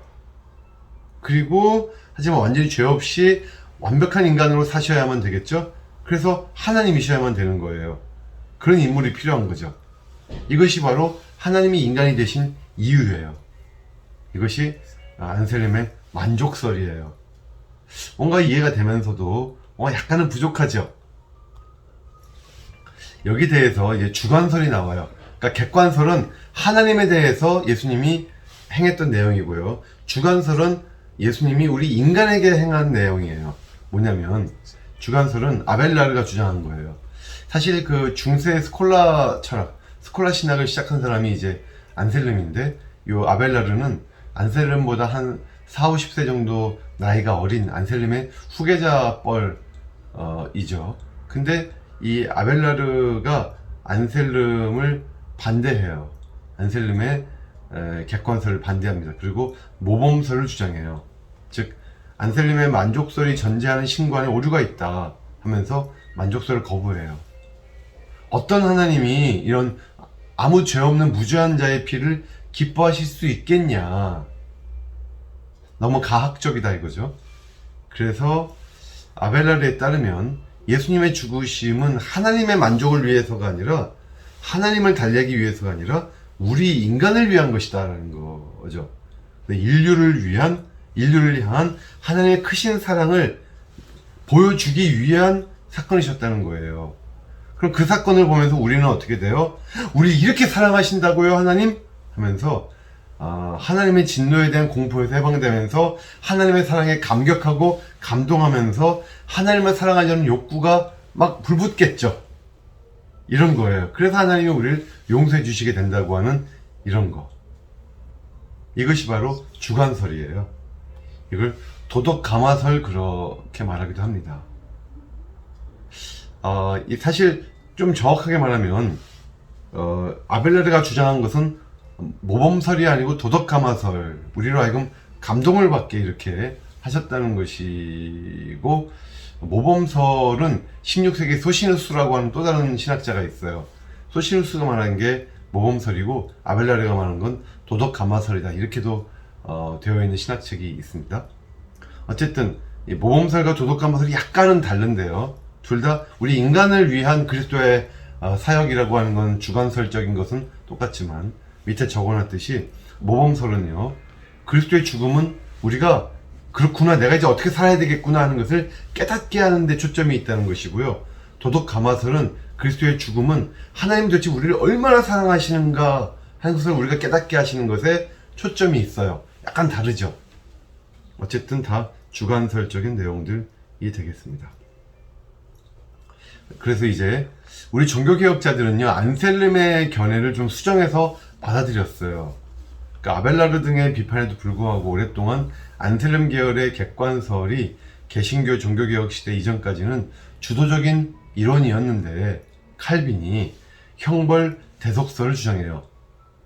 이건 뭐냐면요. 좀 정리를 해볼게요. 어떻게 되냐면요. 그리스도가 지불하신 그 만족, 안셀름 표현대로 의하면 하나님에 대한 어떤 만족을 드린 그 만족은요. 어떤 하나님의 존엄을 높여드리고 하나님의 영광을 올려드리고 또 하나님의 명예를 올려드리고 그런 만족이 아니라 우리 인간의 죄에 대해서 하나님이 선고하신 거 있죠. 하나님의 진노, 그 진노를 지향한 그러한 그리스도의 제사였다는 거예요. 그러니까 재판관이 유죄가 입증된 범인을 단죄하듯이 하나님은 우리 인간의 죄로 인하여 인간을 의롭게 단죄하시는 분이거든요. 따라서 그리스도의 사역이라는 것은 뭐냐? 인간이 당연히 받아야 될 하나님의 징벌을 대신 담당하신 거예요. 그러니까 하나님이 주실 그 징벌을 대신 담당해서 만족시켜 주신 거예요. 하나님의 의를 만족시켜 주신 거죠. 이걸 대속이라고 그래요. 대속. substitute. 그래서 이것을 형벌 대속설 그래요. 이게 우리가 알고 있는 일반적인 속죄설 아닌가요? 여러분 그러시겠죠? 맞아요. 그래서 이 내용이 16세기 중엽 이후에 19세기까지 가장 정통적인 속죄론이었고 그 후로 이제 자유주의 시대를 거쳐서 좀 잠깐 다른 길로 갔다가 오늘날 복음주의자들 사이에 가장 일반적으로 널리 수용되는 속죄론이 바로 이 형벌 대속설이라는 겁니다. 자, 그런데 그랜츠의 얘기는 그래요. 성경에 보면 지금 얘기했던 이 세 가지 역동적인 또 객관적인 또 주관적인 이런 부분들이 성경에 다 있더라 하는 거예요.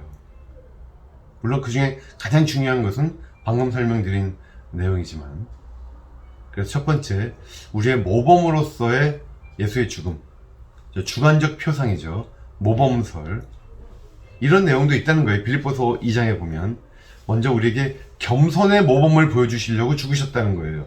너희 안에 이 마음을 품으라 곧 그리스도 예수의 마음이니 그는 근본 하나님의 본체시나 하나님과 동등됨을 취할 것을 여기지 아니하시고 오히려 자기를 비워 종의 형체를 가지사 사람들과 같이 되셨고 사람의 모양으로 나타나서 자기를 낮추시고 죽기까지 복종하셨으니 곧 십자가에 죽으심이라. 그러니까 십자가에 죽으시기까지 겸손하게 자기를 낮추시고 복종하셨으니 너희도 그분의 마음을 가져라 이거죠. 모범설 맞죠? 또 고난 감내의 모범이 되셨어요. 베드로전서 이를 인하여 너희가 부르심을 받았으니 그리스도도 너희를 위하여 고난을 받으사 너희에게 본을 끼쳐 그 자취를 따라오게 하려 하셨느니라. 친히 나무에 달려 그 몸으로 우리 죄를 담당하셨으니 이는 우리로 죄에 대하여 죽고 의에 대하여 살게 하려 하심이라. 그러니까 이렇게 죽으실 정도까지의 고난을 받으신 것은 우리에게 본을 끼쳐서 우리도 그 자취를 따라오게 하려 하신 것이다 하는 것이죠. 또 사랑의 모범이 되셨어요. 에베소 5장에 보니까 그리스도께서 너희를 사랑하신 것 같이 너희도 사랑 가운데서 행하라. 그는 우리를 위하여 자신을 버리사 향기로운 제물과 희생 제물로 하나님께 드리셨느니라. 이제 아시겠죠? 그러니까 겸손과 또 고난을 이겨내는 것과 또 사랑, 이런 것들의 진정한 모범이 그리스도의 십자가 보혈 속에서 이루어졌다는 거예요. 이런 주관적 표상을 우리가 무시할 수가 없는 거예요. 분명히 이런 부분이 있습니다. 또한 역동적인 표상도 있어요. 하나님의 능력으로 뭔가 이루어진 일이 있어요. 어떤 속전의 내용이 있다는 것이죠. 디모데전서에 보니까 그가 모든 사람을 위하여 자기를 대성물로 주셨으니 그러셨어요. 디도서 그가 우리를 대신하여 자신을 주심은 모든 불법에서 우리를 속량하시고, 로마서 이는 그리스도 예수 안에 있는 생명의 성령의 법이 죄와 사망의 법에서 너를 해방하였음이라. 골로새서에서는 통치자들과 권세들을 무력화하여 드러내어 구형거리로 삼으시고 십자가로 그들을 이기셨느니라. 뭔가 이렇게 악의 세력으로부터 어떤 마귀의 권세로부터 우리를 데려오셨다, 구해주셨다, 해방시키셨다, 이런 개념들은 분명히 성경에 있어요. 마귀에게 무슨 너 이거 먹고 떨어져 하고 이렇게 몸값을 주고 우리를 데려오시고 그래서 그 돈 갖고 마귀는 떵떵거리고 살았다더라, 이런 내용은 아니지만 역동적 표상이 분명히 있습니다. 요한계시록은 조금 더 독특한 역동적 표상이죠. 죽임을 당하사 각 죽음과 방언과 백성과 나라 가운데서 사람들을 피로 사서 하나님께 드리시고, 여기 보니까 여기는 예수님 죽음을 어떤 피조물적 권세로부터 해방시키셨다, 여기에 초점이 맞춰진 것이 아니라 우리 교회를, 예수님의 그러니까 죽음의 목표가 우리 교회를 모든 민족으로부터 한 백성을 하나님을 위해서 사신 것이라고 하는 이런 내용으로 표현을 했어요. 독특하죠. 이런 것이 어쨌든 다 역동적 표상, 역동설적인 내용들입니다. 또한 당연한 얘기지만 칼빈도 얘기했지만 객관적 표상이 분명히 있는 거예요. 주님은 우리의 화목제물로 죽으신 것이죠. expiation. 신약 성경이 예수님의 죽음이 하나님을 향한 화목제물이었다라고 하는 이런 말씀들이 많이 들어가 있다고 하는 것에 대해서 학자들이 다 동의해요. 그런데 여기서 이제 논쟁거리는 뭐냐, 그것이 하나님의 진노를 달랜다고 하는 엄격한 의미의 화목제물인지, 아니면 속죄, 즉 인간의 죄를 덮어주신다고 하는 expiation, 아까는 propitiation, 이거는 expiation, 이런 좀 더 넓은 의미의 화목제물의 의미인지에 대해서는 의견들이 좀 분분하다는 거죠. 근데 로마서 3장 25절에 아주 핵심적인 말씀이 나오죠. 이게 이제 여기 나오지만 힐라스테리온이라는 헬라어예요. 이게 특히 개혁신학에서 중요하게 여기는 단어죠.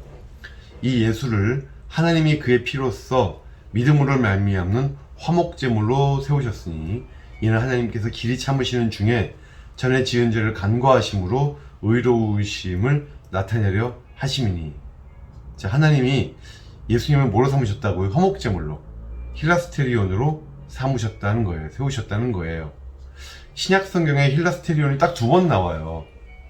여기 나오고 또 히브리서에 나오는데, 히브리서에는 어떻게 나오냐면요, 그리스도의 죽음이요, 거기 성막에 속죄소로 나와요. 속죄소. 여러분, 속죄소가 뭔지 아세요? 성막에 보면 성막에 지성소라고 있죠. 모세의 법궤를 모시고 있는. 근데 그 법궤의 뚜껑, 그 뚜껑이 있고, 뚜껑 양쪽에 이렇게 그룹이 있죠. 그룹들이, 천사들이 있고, 그룹의 날개들이 이렇게 속죄소를 덮고 있는 거, 여러분 다들 아마 잘 알고 계실 거예요. 그 속죄소, 그 뚜껑을 속죄소라고 불러요. 카프레트라 그래요. 카프레트고, 그 뚜껑이라는 뜻입니다. 카프레트는. 그래서 카프레트 속죄소는 뭐냐면 그 법궤의 뚜껑이에요. 거기가 바로 하나님이 우리 인간을 만나시는 장소예요. 그 대속죄의 일이 되면 대제사장들이 하는 일은 그 희생제물의 피를 가지고 지성소에 들어가서 그 법궤의 속죄소 위와 앞쪽으로 피를 뿌리는 거예요. 다들 기억나실 거예요. 그렇게 해서 인간의 죄를 하나님이 용서해 주시는 이러한 일이 일어나는 장소가 속죄소인 것이죠. 그런데 그 속죄소가요, 바로 신약 성경에 보면 힐라스테리온이라는 단어로 나오고, 영어로 이제 mercy seat이에요. mercy seat. 은혜가 베풀어지는 의자예요. 장소예요. 시은좌라고도 보통 표현하죠. 시은좌. 또는 뭐 atonement seat라고도 하고. 근데 이 속죄소가 바로 힐라스테리온인데, 또 로마서에 보면 이 힐라스테리온이 바로 화목제물 대신 예수님이라는 거예요. 이제 여러분 아시겠죠? 그러니까 그리스도의 죽음이라는 것은 뭐냐? 1차적으로 하나님의 진노로부터 인간의 죄를 덮어주는 의미가 있어요. 왜냐하면 그 뚜껑은 덮는다는 거잖아요. 그죠? 속죄소 대신 화목제물 대신 힐라스테리온 대신 예수님은 하나님의 진노로부터 인간의 죄를 덮어주는 의미가 있어요. 그러면 하나님이 이제 인간의 죄를 용서해 주시고 우리를 의롭다고 선언해 주시는 것이죠. 그러면 이제 우리와 하나님 관계가 회복되는 거예요. 이런 화목제물로서의 예수님의 의미, 객관적 표상, 이것이 이제 가장 중요한 의미가 되겠습니다. 자, 이제 거의 다 끝났어요. 그래서 예수님은 우리의 화목이시다, reconciliation, 화해이시다. 무슨 화해냐? 인간과 하나님 사이에 새로운 관계, 화목이 이루어졌고, 나중에 읽어보세요. 그리고 인간과 인간 사이에도 새로운 관계가 이루어졌고, 또 인간과 피조물 사이에도 새로운 관계가 이제 형성이 된다고 하는 진정한 화해의 그런 제물로서 오셨고, 또 화목이 되신 거예요. 자, 이제 마지막인데요. 그리스도의 후속사역 이런 말이 있어요. 그래서 부활하신 이후에 후속사역은 뭐냐? 승귀, 승천이죠. 예수님의 완료된 사역으로부터 그의 후속적 사역으로 넘어가는 연결고리는 그분이 승천하시는 거예요. 그래서 예수님 이야기는 아직 끝이 안 끝난, 끝이 열린 이야기예요. 앞으로 어떻게 될지 몰라요. 언제 오실지 모른다고요. 그래서 승천은 예수님의 또한 현재적 사역의 출발점이에요. 예수님의 후속 사역은 현재적인 사역 더하기 미래적인 사역이거든요. 현재적인 사역은 뭘까요? 밑에 나오듯이 예수님은 현재 하나님 우편에서 그의 백성들을 위한 변호자적인 중보기도를 하고 계세요. 그런 말씀들은 많이 나오죠, 성경에. 이러한 변호자적인 중보기도는 완료된 사역의 직접적인 결과이자 또한 이 땅에 계실 때 예수님 12제자뿐 아니라 그들의 말로 말미암아 나를 믿는 자들을 위해서도 구함이니이다 라고 예수님이 요한복음 17장에 말씀하시잖아요. 그 간구하셨던 지상적 예수님의 기도의 삶의 결과다. 여러분 요한복음 17장 아시죠? 좀 많이 읽어보세요. 이 땅에서 예수님이 간절히 기도하셨던 그의 제자들을 위해서 또 나중에 그들로 말미암아 믿을 모든 후속들, 그러니까 우리들까지 포함한 모든 자들을, 모든 예수 믿는 자들을 위해서 기도하셨던 간절한 주님의 기도 제목들이 잔뜩 요한복음 17장에 나오죠. 그리고 그 내용들이 바로 지금 하나님 옆에서 우리를 위해서 간구하시는 주님의 기도에 또한 중요한 내용들이 될 거라고 믿습니다. 그리고 예수님은 계속 교회를 지도하고 계세요. 승천은 예수님의 부재가 아니죠. 예수님은 보혜사 성령을 우리에게 보내주셨고요. 성령으로 말미암아 언제나 자기 백성과 함께 하십니다. 또 우주의 주로서 사역하시죠. 자, 또 우리 이제 피너츠 만화를 보겠습니다. 꼬마가 이제 찰스한테 와서 그러는 거예요. 야, 찰스, 나도 글러브 갖고 왔어. 이제 나도 네 팀에 끼워줄래? 그런 거예요. 그랬더니 찰스가 매몰차게 말합니다. 너 돌아가랬지. 넌 아직 너무 어려. 그리고 또 말합니다. 아마도 내년에는 같이 할 수도 있을 거야. 이렇게 말을 해요. 그랬더니 꼬마가 시무룩해서 나무 앞에 앉더니 이런 말을 해요. 내년에는 나는 너무 나이가 많아지는데. 예. 여러분, 이 만화를 보여드린 이유는 여러분, 오늘로써 이제 우리가 신론, 인간론, 기독론을 다 이제 뭐 어느 정도 배웠는데요. 여러분 이제 완전히 이해하셨나요? 신론, 기독론, 인간론, 남들에게 자신있게 막 설명할 수 있으시겠어요? 그렇지 않죠? 나중에 중요한 내용들이 또 나오고 또 나옵니다. 그러면 여러분 점점 여러분 것이 되겠지만 아직은 잘 모르시는 것들이 많고 그냥 이름만 한번 들어봤다 이런 것들이 대부분이실 거예요. 하지만 여러분 너무 걱정 마세요. 여러분 내년에는 너무 늦는 게 아닙니다. 내후년이라고 너무 늦는 거 아니에요. 그때 가면 더 진짜 잘 이해가 되실 거예요. 이번에는 글러브 산 걸로 만족하시고 나중에는 정말 귀중한 야구팀에서 뛰실 수가 있을 거예요. 자, 고생하셨고요. 이렇게 어둠으로 가득 찬 인간 세계에 빛으로 오신 예수님을 우리 지난주와 이번 주 2시간에 걸쳐서 배웠고요. 다음 주와 또 그 다음 주 2시간에 걸쳐서는 드디어 성령에 대해서 배웁니다. 기다리시던 성령론을 기대하시고 우리 다음 주에 뵙겠습니다. 네, 감사합니다.